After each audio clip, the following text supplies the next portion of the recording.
Swaraj IAS के digital platform में आपका पुनः स्वागत है। जैसे कि आप जानते हैं कि छत्तीसगढ़ लोक सेवा आयोग के द्वारा जो है परीक्षा आयोजन किया जाना है नेक्स्ट छत्तीसगढ़ स्टेट जो सर्विस है राज्य सेवा परीक्षा का। और उसके बारे में अब कई बातें सुनी भी रहे हैं लगातार कि सिलेबस में कुछ बदलाव हो सकते हैं या फिर यूपीएससी के दर्जे पर करवाया जाएगा। तो उसी संदर्भ में जो है हम इस पूरी सीरीज को जो है डेवलप कर रहे हैं। ये इसमें जो है हम जो जिस सब्जेक्ट को ले रहे हैं या फिर उसमें जो टॉपिक ले रहे हैं उसमें उस विषय की और उस टॉपिक की बहुत बुनियादी जो संकल्पना है उनको मौलिक रूप से समझने का प्रयास कर रहे हैं। और ये मैं इस प्रकार से मान के चल रहा हूँ या फिर अगर मान लो हम इस प्रकार से प्रयास करते हैं कि अब चूंकि अब परीक्षा का जो पैटर्न है में भी वहाँ बदलने की परिस्थितियां बने लगभग इस प्रकार से आ रही है, तो हमें स्वाभाविक रूप से अपनी तैयारी को भी जो है एक नए प्रकार के जो है स्वरूप देना चाहिए। स्वाभाविक है अब वो जो है छत्तीसगढ़ लोक सेवा की प्रारंभिक परीक्षा की तैयारी हो, पीएससी की प्री की तैयारी हो, चाहे वहाँ मुख्य परीक्षा की तैयारी हो या फिर फाइनली उसमें जो है इंटरव्यू की तैयारी हो, वही फिर ओवरऑल में ये कह सकते हैं कि अब हमें जो है उस पुराने जो तरीके थे तैयारी के उस तरीके में पर हमें लगता है कि अब फिर से सोचना चाहिए। क्यों? क्योंकि कमीशन भी जो है ऐसा ही सोच रहा है कि पुराने जो तरीके जितने भी थे उसमें काफ़ी गड़बड़ियाँ हुई है और कई प्रकार की बातें आपने जानती हैं उसके बारे में। ये इसीलिए जो है कमीशन के द्वारा राज्य लोक सेवा आयोग के जो कमीशन छत्तीसगढ़ राज्य लोक सेवा आयोग के द्वारा वहाँ जो है उन्होंने जैसे कि प्रेस रिलीज में बताया उन्होंने कि भारत में जितने भी अन्य जो स्टेट के जो स्टेट सर्विस एग्जाम जो होते हैं उनके जो बेस्ट प्रैक्टिसेस को जो है उनके बारे में स्टडी किया जाएगा और वहाँ के जितने भी बेस्ट प्रैक्टिसेस के जो तरीके हो सकते हैं उनको जो है एक साथ समेकित करते हुए और वैसा कुछ बदलाव करते हुए उसमें हम नए प्रकार के जो है एग्जाम प्रक्रिया पर आगे बढ़ने की बातें कह रहे हैं। ये तो उसी संदर्भ में जो है अगर मान लो कुछ बदलाव लेकर के आते हैं तो वो हमें बदलाव किस प्रकार के होगा उन सबको अनुमानित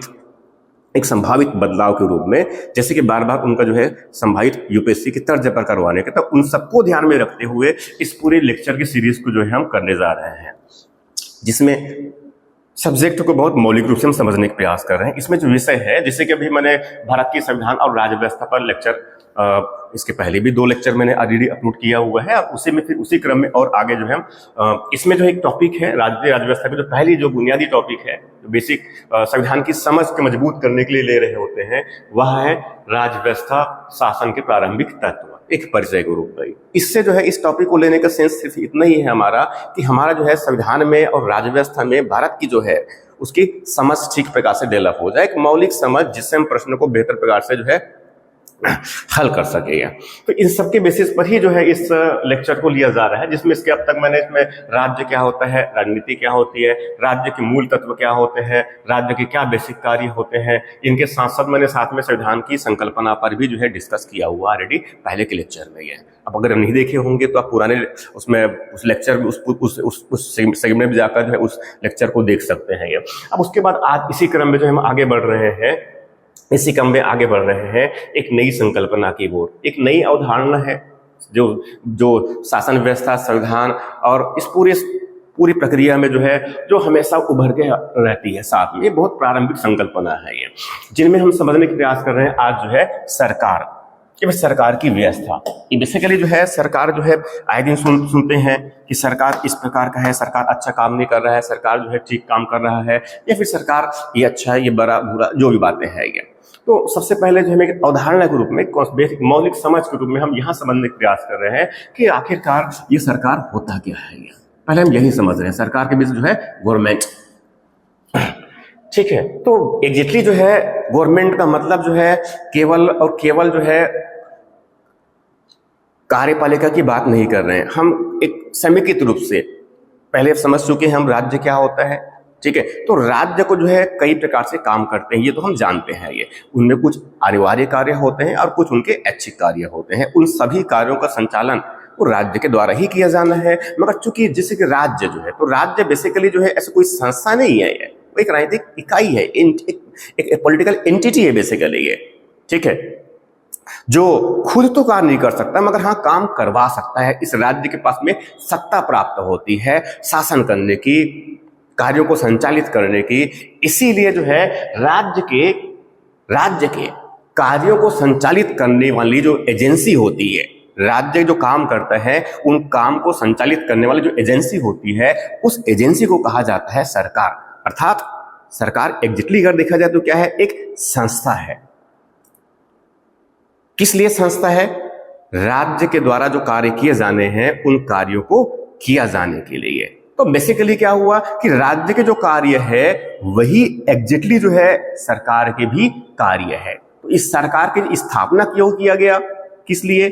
कि राज्य के कार्यों को संचालित करने के लिए। इसीलिए कह रहे हैं कि ये सरकार जो है बेसिकली राज्य के कार्यों को संपादित करने वाले एक एजेंसी है, एक संस्था है।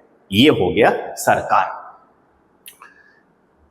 ये कह सकते हैं कि सरकार का बहुत कार्यकारी अंग है जो एग्जैक्टली जो है कार्य को संपादित करता है। ये अब उसमें जो है हम सरकार के अलग अलग स्वरूप होते हैं उनको समझ लेते हैं उस मौलिक रूप से। यह सरकार के जो मौलिक जो स्वरूप होते हैं उनमें सबसे महत्वपूर्ण जो मैंने लिया हुआ है वह है संवैधानिक सरकार। संवैधानिक सरकार का जो अर्थ है, इससे तात्पर्य है संवैधानिक सरकार का। संवैधानिक सरकार से तात्पर्य है सरकार जिनकी स्थापना संविधान के द्वारा की गई है। जैसे कि भारत के संविधान के द्वारा सरकार की स्थापना किया गया है तो उस सरकार को हम क्या कहेंगे? संवैधानिक सरकार। इसका मतलब ये हुआ उस सरकार की जो पूरी जो शक्ति का जो स्रोत है, जो सोर्स ऑफ पावर है, वो संविधान से उनको प्राप्त हुआ है।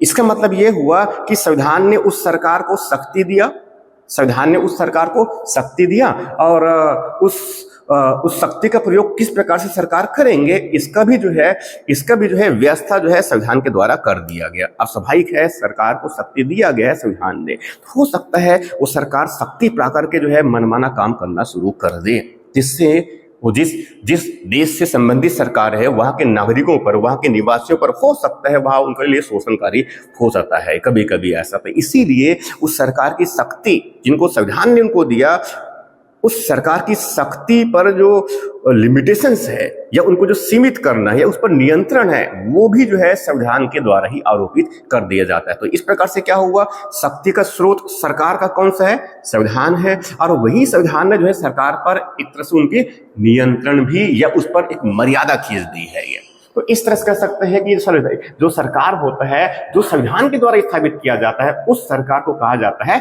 संवैधानिक सरकार। तो ये तो स्वाभाविक है, आधुनिक राज्य में इस प्रकार की सरकार का होती है और ऐसा कोई देश भी नहीं होगा जिसमें असंवैधानिक सरकार, बिना संविधान की सरकार की स्थापना हो, ऐसा लगभग फिजिबल नहीं है, हम ये कह सकते हैं। ये इसी क्रम में जो है सरकार की दूसरी संकल्पना जो आती है वहां होती है सीमित सरकार, लिमिटेड गवर्नमेंट। लिमिटेड गवर्नमेंट का मतलब बहुत सामान्य भाषा में अगर हम समझे तो ऐसी सरकार है जिनकी शक्ति को लिमिटेड कर दिया गया है, सीमित कर दिया गया है। तो स्वाभाविक है, जैसे बताया मैंने, सरकार के पास बहुत सारी शक्ति प्राप्त होता है, इनको संविधान से प्राप्त होता है। तो स्वाभाविक है उस शक्ति का वहां दुरुपयोग ना करे, वहां सरकार कहीं मनमाना प्रकार से काम ना करे, वहां नागरिकों के लिए कोई शोषणकारी ना हो जाए, सरकार कहीं तानाशाही ना हो जाए। इसीलिए संविधान के द्वारा ही सरकार की शक्ति को सीमित कर दिया जाता है, मर्यादित कर दिया जाता है। इसीलिए इस प्रकार की सरकार को मर्यादित सरकार या सीमित सरकार या नियंत्रित सरकार, कंट्रोल्ड गवर्नमेंट कहा जाता है। क्यों? क्योंकि इसकी मर्यादा जो है संविधान ने तय कर रखी है। यहां हो गया सीमित सरकार। ऐसी सरकार के और भी अलग अलग रूप होते हैं। एक होता है प्रतिबद्ध सरकार होता है, एक वैसा होता है लोकतांत्रिक सरकार भी होता है। तो लोकतांत्रिक सरकार जैसे कि भारत में है तो उनके बारे में हम डिटेल से जो है जब लोकतंत्र भी कुछ देर बाद में हम और इस सेगमेंट में अगली क्लास में या फिर अगली लेक्चर में या फिर हो सकता है इसी क्रम में आगे बढ़ जाए तो उस समय हम जरूर डिस्कस करेंगे कि लोकतांत्रिक सरकार क्या होता है, उसकी क्या विशेषताएं होती है उनके बारे में। मगर अभी हम समझ रहे हैं सरकार के थोड़े आगे के और क्रम में।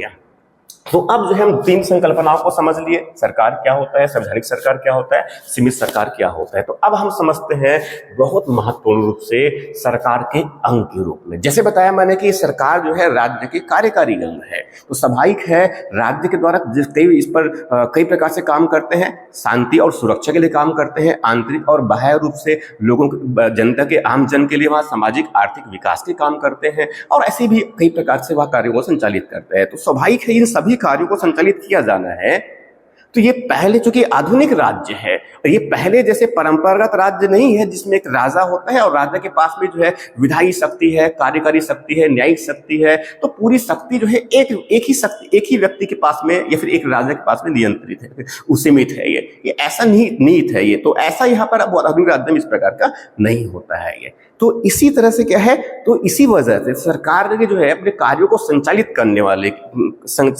करने के लिए कार्यों के स्वरूप के आधार पर कार्यों की जो है एक ये कह सकते हैं आप उनको कि वो एक ही प्रकार के लगभग कार्य है।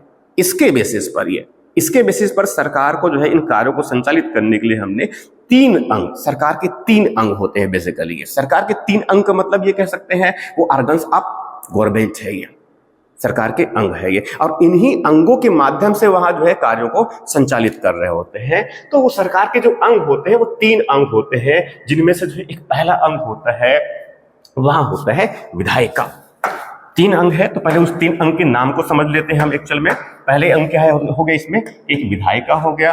दूसरा अंग होता है ऐसे इसमें जो है कार्यपालिका होता है, और तीसरा जो होता है न्यायपालिका होता है। ये न्यायपालिका होता है। यदि आप जो है राज्य व्यवस्था या संविधान को किसी भी देश का किसी भी व्यवस्था का जब अध्ययन कर रहे होंगे तो स्वाभाविक रूप से ये 3 नाम बड़े चर्चित मिलेंगे आपको। एक विधायिका मिलेगा, दूसरा कार्यपालिका मिलेगा और तीसरा न्यायपालिका मिलेगा। तो यही मतलब हुआ कि राज्य के ये 3 अंग हो सकते हैं, राज्य के भी 3 अंग हो गए देखा जाए तो यही, और सरकार के भी 3 अंग हो गए। तो 3 अंग मतलब कौन कौन से बता दिया मैंने स्पष्ट रूप से कि पहला जो है कि इसमें एक विधायिका है, ये दूसरा बताया मैंने क्या है वो कार्यपालिका है, तीसरा बताया मैंने क्या है न्यायपालिका है। तो स्वाभाविक है जिसे बताया मैंने कि ये एक निश्चित पैटर्न में निश्चित कार्यों को संचालित करने के लिए बना हुआ है। नाम से स्पष्ट है कि विधायिका का मतलब ये हुआ कि ये विधि का निर्माण करेगा, ये विधायन करेगा किसी विषय पर। इसका मतलब ये हुआ कि इनका जो सबसे मौलिक कार्य, जो फंडामेंटल जो फंक्शन है इस विधायिका का, वहां है कि वहां कानून का निर्माण करेगा। ये हमेशा ध्यान रखना है हमें। उनकी जो शक्ति है, उनका जो अधिकार क्षेत्र है वो सिर्फ कानून के निर्माण से संबंधित है। वह किसी और अंग के कार्यों में कोई इंटरफेयर नहीं कर सकता। इसका मतलब ये है, ऐसे ही दूसरा जो संस्था रूप में जो है अगर देखें तो वहां जो है कार्यपालिका है, वहां दूसरा जो है कार्यपालिका है। तो कार्यपालिका एग्जैक्टली देखा जाए तो जिनको आप सामान्य भाषा में सरकार के रूप में समझते हैं, मगर एग्जैक्टली वे है, मगर वास्तविक रूप में जो है सरकार का मतलब सरकार के 3 अंग होते हैं। मगर समानता जो है आम जन जो है, चूंकि उनको सेवाओं को जो है डिलीवरी जो है, सेवाओं की सुपुर्दगी जो है उस कार्यपालिका के द्वारा ही किया जाता है। समझ चुके होंगे आप, कार्यपालिका मतलब जो सेवाओं को डिलीवर करता है। या फिर एग्जैक्टली ये कहा जाए जो कानून विधायिका के द्वारा निर्मित किया गया उस कानून को लागू किया जाना, इंप्लीमेंट किया जाना, इन्फोर्स किया जाना, ये सब कार्य कौन करते हैं, कार्यपालिका कहा जाता है। इसीलिए जो है सरकार का सबसे स्पष्ट या फिर लोकप्रिय जो अंग है वहां होता है कार्यपालिका, एग्जीक्यूटिव। सामान्य भाषा में सरकार के रूप में हम सरकार का मतलब यही समझ रहे होते हैं। ये तो इस प्रकार से सरकार का दूसरा रूप कौन सा हो गया, दूसरा अंग कौन सा हो गया, कार्यपालिका। तीसरा जो है इसी क्रम में जो है वह होता है न्यायपालिका, सरकार के अंग के रूप में। सरकार के तीसरे अंग के रूप में कौन हो गया, न्यायपालिका। तो न्यायपालिका जैसे न्याय स्पष्ट शब्द से ही स्पष्ट है, इस न्यायपालिका शब्द से स्पष्ट है कि इस अंग की जो बेसिक कार्य है, जो फंडामेंटल जो फंक्शंस है, ये जो मौलिक कार्य है, वहां जो है उस देश के निवासियों को न्याय देना। और भी कुछ कार्य हो सकते हैं, जैसे कि और भी कार्य वहां संविधान की व्याख्या भी कर सकता है, वहां फिर वो संघ और राज्य के बीच में अगर विवाद हो उनका निपटान भी कर सकते हैं। मगर बेसिकली इन सबका संबंध किससे है, न्याय देने से है। और न्याय किस प्रकार का, बिल्कुल निष्पक्ष न्याय, विभेद रहित न्याय। इस तरह से कह सकते हैं कि किसी भी देश की जो शासन व्यवस्था है, जो संविधान है या उनकी राज्य व्यवस्था है, राजनीति है, उसमें राज्य या फिर सरकार के 3 अंग होते हैं। स्पष्ट समझ में आ चुके हैं हमें। एक पहले जो है विधायिका बताया मैंने, दूसरा उसमें जो है न्यायपालिका बताया मैंने, तीसरा जो है कार्यपालिका बताया, विधायिका, कार्यपालिका और न्यायपालिका। इनके साथ साथ मैंने ये भी स्पष्ट किया कि इनके तीनों के जो है स्पेसिफिक शक्ति है, स्पेसिफिक अधिकार क्षेत्र है, और ये तीनों जो है एक दूसरे के अधिकार क्षेत्र में जो है कभी भी हस्तक्षेप नहीं करते हैं। क्यों? क्योंकि अगर ये एक दूसरे के अधिकार क्षेत्र में अगर हस्तक्षेप करने शुरू कर दिया तो स्वाभाविक है ये तीनों अंग में आपस में संघर्ष होना शुरू हो जाएगा। अब तीनों अंग में अगर आपस में ही संघर्ष होना शुरू हो जाएगा तो स्वाभाविक है राज्य अपने कार्यों को सही प्रकार से संचालित नहीं कर पाएंगे, जिससे वहां के निवासियों को न्याय, स्वतंत्रता, समानता, बंधुत्व, लोकतंत्र जैसे जो आदर्श है वो जिसके लिए संविधान की या फिर जिनके लिए उस राज्य व्यवस्था की स्थापना करते हैं उनको अचीव नहीं कर पाएंगे। इसीलिए जो है ये जो अधिकार क्षेत्र है कार्यपालिका का, विधायिका का, न्यायपालिका, इनको जो है बिल्कुल स्पष्ट रूप से जो है इनको पृथक कर दिया गया, सेपरेशन कर दिया गया। इस प्रकार की जो व्यवस्था है या इस प्रकार जो विचार है, ये जो सिद्धांत है, उसे कहा जाता है शक्ति का पृथक्करण का सिद्धांत। ये हम आगे थोड़ा सा और समझ लेंगे। तो इस प्रकार से आपने समझ लिया कि सरकार के 3 अंग होते हैं। अब उस 3 अंग के बारे में थोड़ा सा और डिटेल्स में समझते हैं। आइए, जैसे स्पेशली जो है हम पर्टिकुलरली जो है हम भारत के परिप्रेक्ष्य में बात कर सकते हैं। जैसे कि जो है सरकार के अंग में जिस बता दिया मैंने, विधायिका होता है, ये राज्य के कानून का निर्माण करता है, ये विधायन करता है बेसिकली। ये विधायी शक्ति इनके पास में है कानून का ये। ठीक, अब स्पेशली हम जो है भारत के परिप्रेक्ष्य में बात कर रहे हैं। भारत के परिप्रेक्ष्य में मतलब ये है, आप ये जानते हैं, ये हमारा भारत है जिसका नाम जो है भारत अर्थात इंडिया है। इनका अपना संविधान है, इनकी अपनी राज्य व्यवस्था है जो संविधान के द्वारा स्थापित किया गया है। ठीक है, जिसमें सरकार के अंग भी है। सरकार के अंग 3 बता चुका हूं, उनमें से एक अंग जो है भारत में जो विधायिका है, जो अलग देशों में इस प्रकार का होता है। तो भारत में जो विधायिका है वो जो है द्विसदनी है, या फिर यूं कहा जाए कि विधायिका जो है अपने स्वरूप में, अपने नेचर में, अपनी प्रकृति में 2 प्रकार के हो सकते हैं। ये एक जो हो सकता है या तो वह एक सदनी वाला होगा या फिर जो है द्विसदनी वाला होगा। एक सदनी या फिर सिंगल हाउस, ठीक है, एक सदनी फिर द्विसदनी, ठीक है, 2 सदन है वहां पर। दूसरा क्या है, एक सदन है। मतलब ये समझ लीजिए जो है हम एक विधायिका की बात कर रहे हैं जो कानून बनाने के काम करता है। अब उसमें जो है यदि उसमें केवल एक ही अगर घर काम कर रहा है, एक ही हाउस काम कर रहा है, तो फिर वो एक सदनी वाला हो गया। अब दूसरा अगर मान लो वहां पर 2 सदन काम कर रहे हैं, 2 घर काम कर रहे हैं कानून बनाने के लिए, तो वहां हो गया द्विसदनी।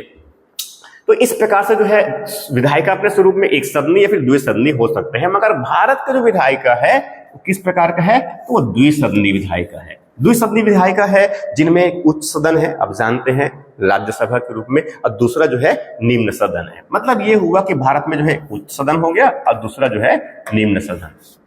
ये तो समझ चुके हैं। मगर सभी देश में जो है इस प्रकार की व्यवस्था हो ऐसा भी नहीं है। हाँ, ये बिल्कुल सही बात है कि ब्रिटेन में भी इस प्रकार के दोहरी सदन है। वैसे संयुक्त राज्य अमेरिका में भी जो है दोहरी सदन है। ठीक है, ये अच्छी एक प्रचलित एक परंपरा है कि 2 सदनी विधायिका को काफी अच्छा माना जाता है। ये उसके बाद फिर हम समझते हैं कि इस विधायिका का द्विसदनी या फिर एक सदनी है तो उसमें उनकी संरचना किस प्रकार की होती है, उनको थोड़ा सा पहले समझ लेते हैं बहुत आसान भाषा में।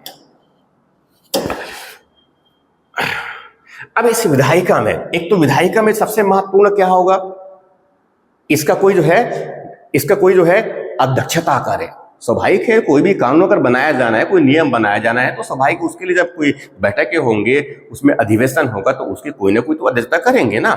इसीलिए जो है भारत के संविधान में विधायिका की नेतृत्व या उनकी अध्यक्षता, विधायिका की नेतृत्व, जैसे कि भारत की संसद है तो संसद का नेतृत्व, उनका जो अध्यक्षता है वो कौन करते हैं, राष्ट्राध्यक्ष के रूप में भारत के राष्ट्रपति। तो स्वाभाविक है भारत में विधायिका के पहले अंग के रूप में, ठीक है, और पहले अंग से प्रथम है और वो नेतृत्व करता है, वहां है राष्ट्राध्यक्ष के रूप में भारत की राष्ट्रपति। ठीक है, ये हो गया राष्ट्राध्यक्ष के रूप में। राष्ट्रीय स्तर की बात कर रहे हैं मैंने, केंद्रीय विधायक के परिप्रेक्ष्य में बात किया मैंने। और वही अगर हम राज्य के विधायक की बात करेंगे, राज्य विधानमंडल की जब बात करेंगे, तो वहां पर जो है राज्यपाल के नेतृत्व में जो है हमारा विधानमंडल काम करता है। ये तो संरचना में जो है एक पहले जो है हिस्से के रूप में सबसे पहले जो प्रथम के रूप में कौन हो गया इसमें, राष्ट्रपति, राष्ट्राध्यक्ष के रूप में, ये विधायिका के अंग के रूप में हो गया ये। और दूसरा जो है राज्याध्यक्ष, राज्यपाल, जो उस राज्य के विधानमंडल का नेतृत्व करता है ये। वैसे दूसरा जो एक अंग होता है, जो विधायिका है ये, वहां जो है उसमें एक होता है उच्च सदन। उच्च सदन, अपर हाउस की बात कर रहा हूं मैं, उच्च सदन जिनको भारत में जो है भारत में केंद्रीय स्तर पर जो है राज्यसभा कहा जाता है, और राज्य स्तर में अगर मान लो वहां द्विसदनी है तो उनको विधान परिषद कहा जाता है। तो इस प्रकार से जो है राष्ट्रीय स्तर में जो है राष्ट्रपति प्लस पहले सदन के रूप में उच्च सदन जिनको राज्यसभा कहा जाता है, और वैसे जो है तीसरे अंग के रूप में इस विधायिका के, जिनको हम संसद कहते हैं भारत में, उसका जो है तीसरा जो सदन है वहां है निम्न सदन। निम्न सदन तो मतलब जो है लोकसभा, इनको हम लोकप्रिय सदन भी कह देते हैं। तो इस प्रकार से जो है राष्ट्रीय स्तर पर जो है भारत की संसद जो विधायिका के रूप में है, उनमें राष्ट्रपति का नेतृत्व है, और उच्च सदन के रूप में राज्यसभा है, और निम्न सदन के रूप में लोकसभा है। वही अगर हम राज्य के स्तर में विधानमंडल की जब बात करेंगे तो राज्यपाल का नेतृत्व है, और साथ में एक उसमें विधानसभा है, उसमें उच्च सदन के रूप में विधान परिषद है, और निम्न सदन के रूप में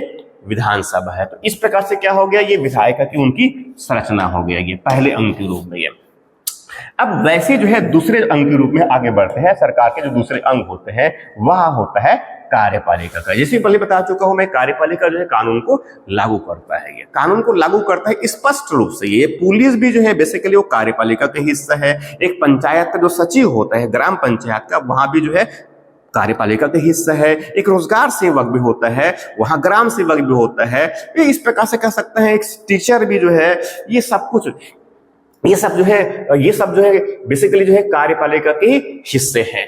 ठीक, अब ये जो कार्यपालिका जो है ये अपने स्वरूप में, कार्यपालिका उनके अपने स्वरूप में जो है वो अलग अलग प्रकार के स्वरूप में हो सकते हैं, मगर उनमें जो है पर्टिकुलरली जो है भारत की जब बात कर रहे हैं तो भारत में जो कार्यपालिका जो स्वरूप है हमारा, भारत में जो कार्यपालिका स्वरूप है वह स्वरूप जो है संसदीय है।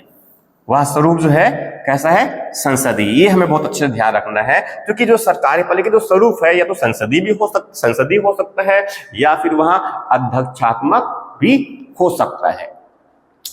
अब हमें थोड़ा सा समझ लेना है कि संसदीय शासन की प्रणाली किस प्रकार की होती है। तो बहुत सामान्य भाषा में समझ लेते हैं थोड़ी सी, चूंकि इस पर संसदीय जो शासन की प्रणाली उस पर अलग से और बात करेंगे, मगर फिर भी जो है बस बुनियादी समझ, संसदीय शासन की व्यवस्था मतलब जिसमें संसद की सर्वोच्चता होती है। संसद के द्वारा जो है कार्यपालिका पर नियंत्रण स्थापित किया जाता है। इनमें सरकार के दो प्रमुख होते हैं, एक नाम मात्रा का और एक जो है वास्तविक। जनता के प्रति जवाबदेह सरकार होती है, इसीलिए इनको लोकप्रिय सरकार भी कह देते हैं इस संसदीय शासन की व्यवस्था में। मतलब संसद जो है इसमें संसद की सर्वोच्चता होती है, हमें ये ध्यान में रखना है। संसद के द्वारा जो है इसमें कार्यपालिका पर नियंत्रण रखा जाता है। तो इस प्रकार से जो है कार्यपालिका के स्वरूप हो गया। अब चलते हैं कार्यपालिका की उनकी संरचना पर, स्ट्रक्चर पर गया। तो ये कार्यपालिका जो है अपनी संरचना में जो है उसमें दो हिस्से को लिए होते हैं।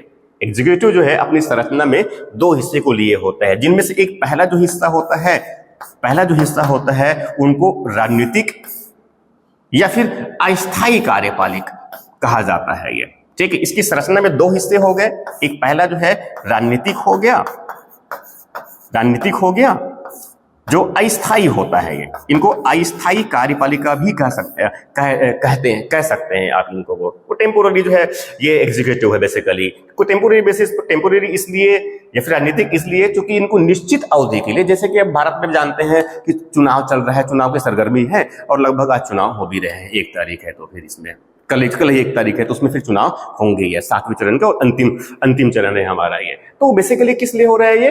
राजनीतिक कार्यपालिका के लिए, उनकी राजनीतिक कार्यपालिका के गठन के लिए, विशेष मंत्रिपरिषद के गठन के लिए चुनाव हो रहा है ये। तो बेसिकली क्या है, वो अस्थायी कार्यपालिका है। ये अस्थायी इसलिए है क्योंकि निश्चित अवधि के लिए चुनाव होता है, निश्चित अवधि के लिए सरकार का गठन होगा। जैसे कि जानते हैं सामान्य रूप से वहां 5 वर्ष के लिए गठित होते हैं, तो उसके बाद फिर चुनाव होगा। इसका मतलब ये है कि ये अस्थायी है। ये क्या है? अस्थायी है, तो इसलिए अस्थायी कार्यपालिका कहा जाता है ये।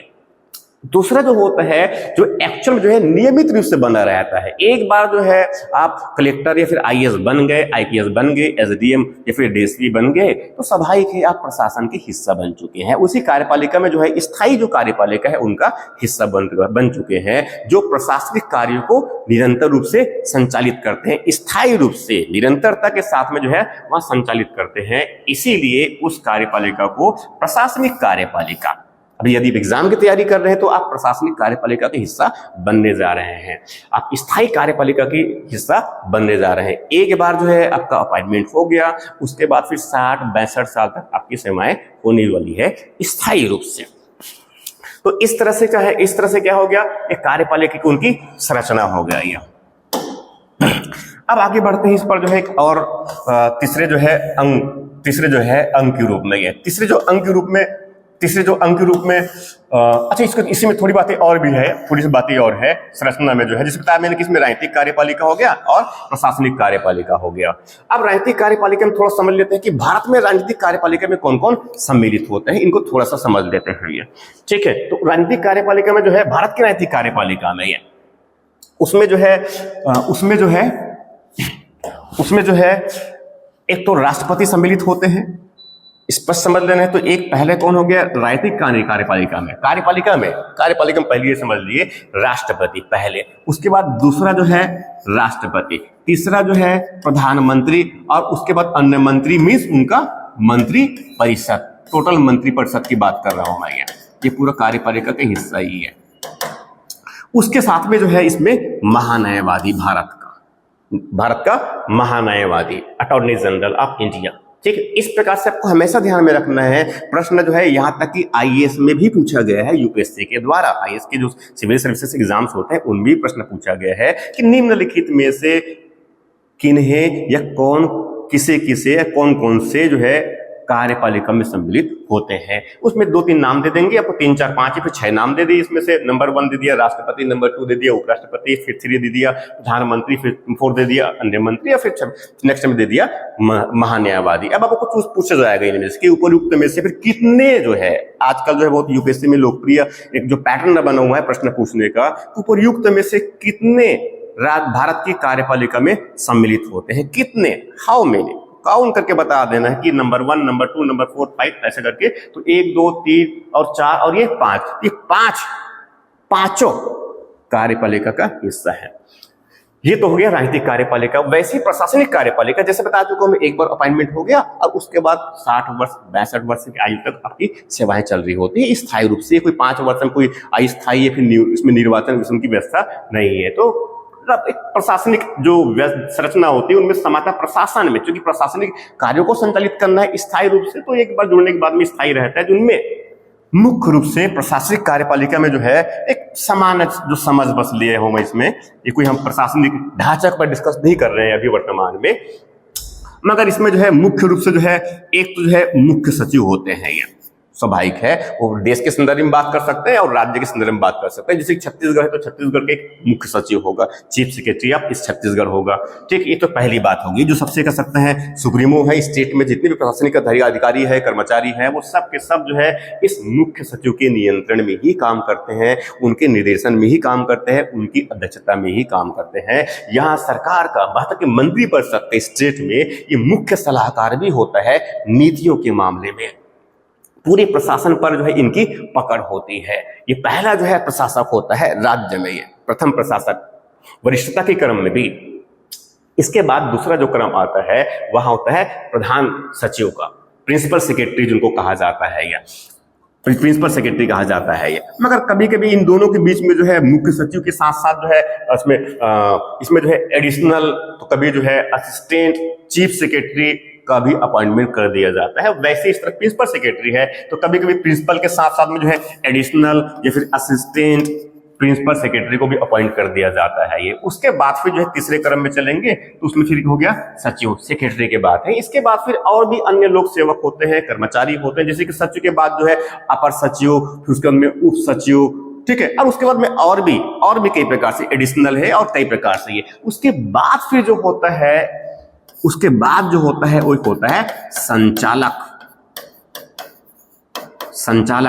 डायरेक्टर, या फिर कभी कभी इनको जो है महानिदेशक भी कह देते हैं, महानिदेशक भी कह देते हैं। तो इस प्रकार से ये सब किसके हिस्से हो गया, प्रशासनिक कार्यपालिका का हिस्सा हो गया। अब चलते हैं सरकार के तीसरे अंग के रूप में। सरकार के तीसरे अंक की तरफ चलते हैं। जो 2 अंक, उस अंक के बारे में बता चुका हूं मैं, ये बहुत ही इंपॉर्टेंट है। और ये इंपॉर्टेंट इतना है, इंपॉर्टेंट इसलिए है क्योंकि इनकी सबसे महत्वपूर्ण काम, इनका कार्य ही सबसे महत्वपूर्ण है, जिनकी वजह से ये बहुत महत्वपूर्ण बन जाता है, ये विशेष बन जाता है। इसका नाम है न्यायपालिका। अब किसी भी देश की न्यायपालिका हो, क्योंकि वहां देश के लिए सबसे महत्वपूर्ण है उस देश के लोगों को न्याय प्राप्त हो निष्पक्ष रूप से। क्योंकि न्याय प्राप्त होगा तो स्वाभाविक कि उनकी आजादी, उनके जो है अधिकार सब सुरक्षित रहेंगे।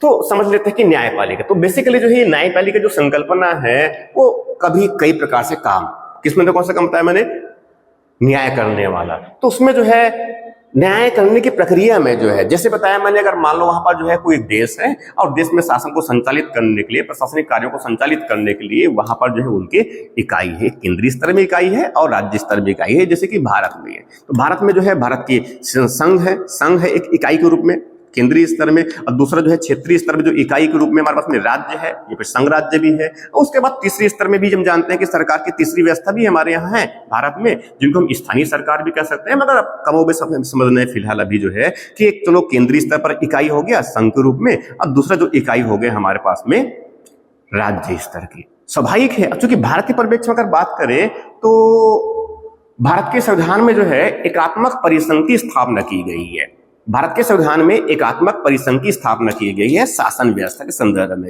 एकात्मक परिसंघ का मतलब यह है कि अपनी आत्मा में तो एक है, मगर चरित्र में या कार्यात्मक रूप से वहां कई अलग अलग इकाइयों में, मतलब इकाइयों में बटी हुई है। ये मतलब यह हुआ कि संविधान ने कुछ शक्ति शासन करने की संघ को दे दी और कुछ शक्ति इस तरफ जो है राज्यों को दे दिया। कहने का मतलब यह है कि शक्ति का बेसिकली विभाजन है, यह शक्ति का बेसिकली विभाजन है, और इस विभाजन को किसने कर दिया है, संविधान ने कर दिया है। तो हमें यह समझना है कि यदि मान लो संघ कभी जो है राज्य के शक्ति, राज्य को जो अधिकार क्षेत्र में मिला हुआ है उसमें आकर इंटरफेयर करना शुरू कर दिया, या फिर जो है राज्य अगर मान लो कभी जो है संघ के जो है अधिकार क्षेत्र में वहां पर इंटरफेयर करना शुरू कर दिया, तो उस समय फिर जो है ये जो संविधान है, ये जो राजनीतिक पूरी व्यवस्था जो है बना हुआ है, वो अपने जो है उस बेसिक जो कार्य है उसको संचालित ही नहीं कर पाएंगे। क्यों? क्योंकि यहाँ पर जो है जो सरकार, जो शासन व्यवस्था में जो 2 अंग है वो आपस में क्या है, झगड़ रहे हैं, विवाद कर रहे हैं, संघर्ष कर रहे हैं।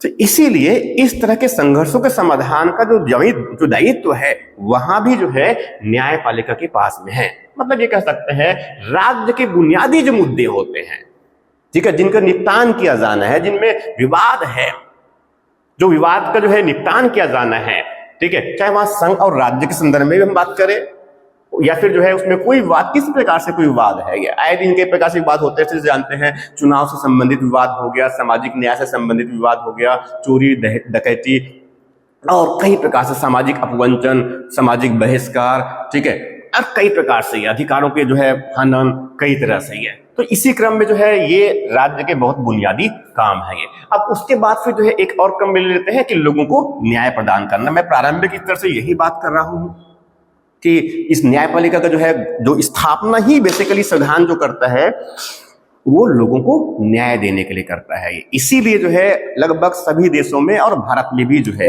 न्याय, यदि मान लो सरकार ने, निश्चित कार्यपालिका ने नहीं किया तो एक विश्वास बना रहता है, चलो विधायिका हमारे साथ में न्याय करेगा। मगर साथ में अगर विधायिका भी न्याय नहीं दिया तब अंतिम रूप से जो है न्याय देने के लिए बैठे हुए हैं न्यायपालिका, हमारा उस पर ज्यादा भरोसा होता है।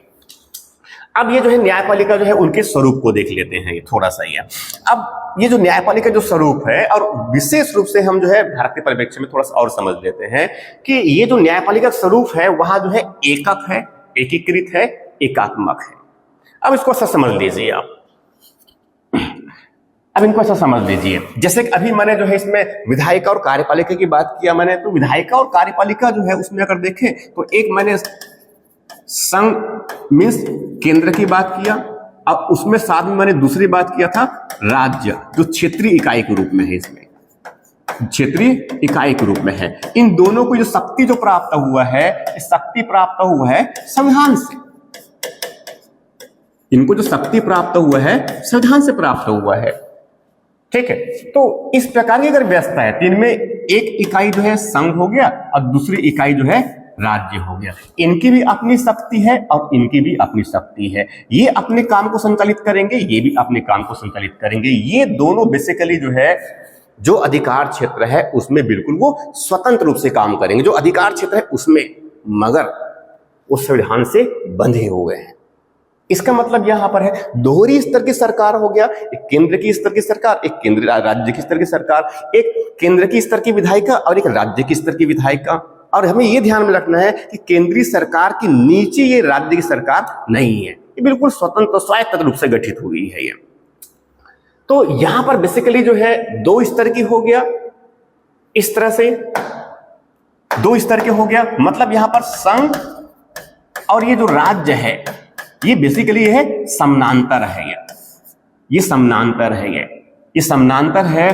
संघ के नीचे जो है राज्य नहीं है। तो इस प्रकार की व्यवस्था को कहा जाता है संघात्मक व्यवस्था, जिनमें सेपरेट सेपरेट शक्ति मिला हुआ है। मगर तीसरी जो न्यायपालिका के परिप्रेक्ष्य में जो बात कर रहा हूं मैं, वहां पर क्या बात कर रहा हूं मैं, एकक या फिर एकीकृत या फिर एकात्मक, जो भारत में है ये। इसमें होता इस प्रकार का है, इस न्यायपालिका में अगर समझे आप इनमें, तो ये इस प्रकार की पिरामिड नुमा संरचना है। ये एक पिरामिड नुमा संरचना है। पिरामिड नुमा संरचना का मतलब यह कि सबसे ऊपर में अगर आप देखेंगे तो यहां पर जो है सर्वोच्च न्यायालय है, सुप्रीम कोर्ट है। उसके जस्ट नीचे मतलब उसके नियंत्रण में, मतलब नेतृत्व कौन कर रहा है, सुप्रीम कोर्ट कर रहा है। यहां पर नेतृत्व जो है, लीडरशिप जो है, इसमें लीडरशिप जो है पूरी जुडिशरी का, वो सुप्रीम कोर्ट कर रहा है। और सुप्रीम कोर्ट के जस्ट नीचे हाई कोर्ट है। इसका मतलब ये सुप्रीम कोर्ट जो भी डिसीजन देगा वो हाई कोर्ट के लिए बाध्यकारी। ये एक्चुअल में यहां पर ऐसा नहीं होता है। यहां पर जो है अगर मान लो भारत सरकार को कोई निर्णय है तो उस पर राज्य के अपने निर्णय हैं। तो इस प्रकार से क्या हुआ कि सुप्रीम कोर्ट सर्वोच्च न्यायालय के जस्ट नीचे, उसके अधीन, उसके निर्देशन में, उसके नियंत्रण में, उसके मार्गदर्शन में कौन है, उच्च न्यायालय है। और उच्च न्यायालय के नीचे उसके अधीनस्थ न्यायालय है, सब ऑर्डिनेट कोर्ट जिनको कहा जाता है, सब ऑर्डिनेट कोर्ट को। तो इस प्रकार से जो है ये व्यवस्था किस प्रकार की हो गया भारत में, इस प्रकार की व्यवस्था किस प्रकार का हो गया, ये ऊपर से जो है, ऊपर जो शक्ति है केंद्र स्तर में, सबसे ऊपरी स्तर में, तो वहां से शक्ति नीचे देखे तो सीधे तौर पे क्या है, एक खड़ी पिरामिड नुमा है। यह सबसे निचले स्तर में है, वो ऊपरी स्तर में है, उसके अधीन है, वो दूसरी स्तर में है, वो पहली स्तर के अधीन है। तो इस प्रकार की जो है, जो न्याय की जो व्यवस्था होती है, या इस प्रकार की जो व्यवस्था होती है, उसे कहा जाता है एकात्मक, इंटीग्रेटेड, एकक, एकीकृत।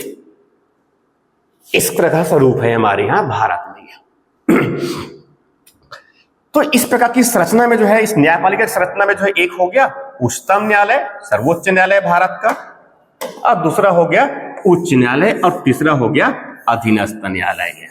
इसके नीचे अगर आप इसमें और समझना चाहें तो ग्राम न्यायालय भी हमारे पास में होता है। ये तो इस तरह से न्यायपालिका संरचना में जो है उच्चतम और हाई कोर्ट, सुप्रीम कोर्ट और हाई कोर्ट, और जो है सब ऑर्डिनेट हो गया ये।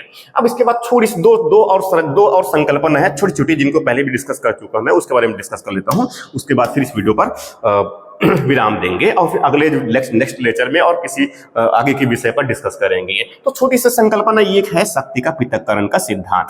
जैसे मैंने बताया कि विधायिका को अपनी विधि निर्माण की शक्ति है, वहां किसी और दूसरे अंग के कार्यों पर कोई इंटरफेयर नहीं करता।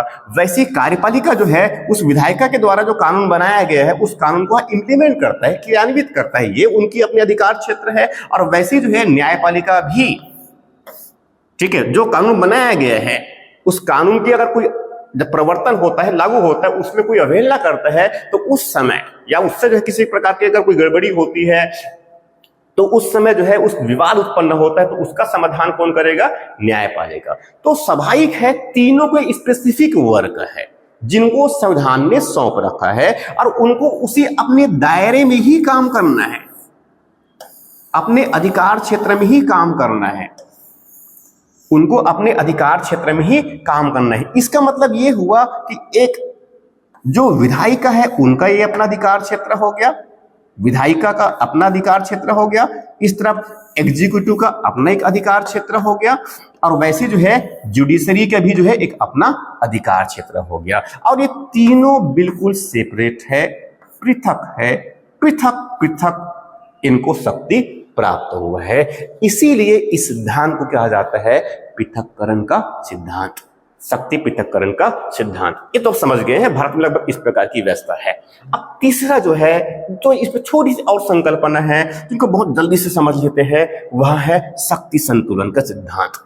ये शक्ति ही है, मगर शक्ति को जो है संतुलित करने की बात कर रहे हैं। एक हम अभी सेपरेशन ऑफ पावर की बात किए, मगर हम जो है बैलेंस ऑफ पावर की बात कर रहे हैं, संतुलन के सिद्धांत की बात कर रहे हैं। तो सभाई जैसे बताया मैंने कि ये अगर मान लो विधायिका है, इनको शक्ति दिया गया है विधि निर्माण का, विधि निर्माण की शक्ति इनके पास में है। इसमें सर्वोच्च है, विधि बना सकता है, कानून बना सकता है। और वैसे दूसरा जो है कार्यपालिका, ये कानून को लागू करने में बिल्कुल सर्वोच्च है, इनको शक्ति प्राप्त हुआ है। और तीसरा जो है जुडिशरी है। अब ये भी हो सकता है इन अंगों में इनको चूंकि संविधान को शक्ति दे दी है, तो शक्ति पाकर तो समर्था जो है, समानता जो है, हर कोई जो है मनमाना करना शुरू कर देता है। ठीक, शक्ति का दुरुपयोग भी हो सकता है। इसीलिए अगर ये विधायिका अगर मान लो या फिर कार्यपालिका अगर मान लो, पहले हम कार्यपालिका समझ लेते हैं जो बहुत आसानी समझ में आ जाएगा आपको। ये अगर कोई गड़बड़ी करता है, ये कार्यपालिका कोई गड़बड़ी करता है, तो उस गड़बड़ी का जो है जवाब कहां देना पड़ेगा, उनको विधायिका में देना पड़ेगा। इसीलिए जो है इस विधायिका, ये जो कार्यपालिका है, इनको जवाबदेह बना दिया गया है विधायिका के प्रति। मतलब ये कार्यपालिका जो है जवाब देगा कहां पर, विधायिका में, लोकसभा में।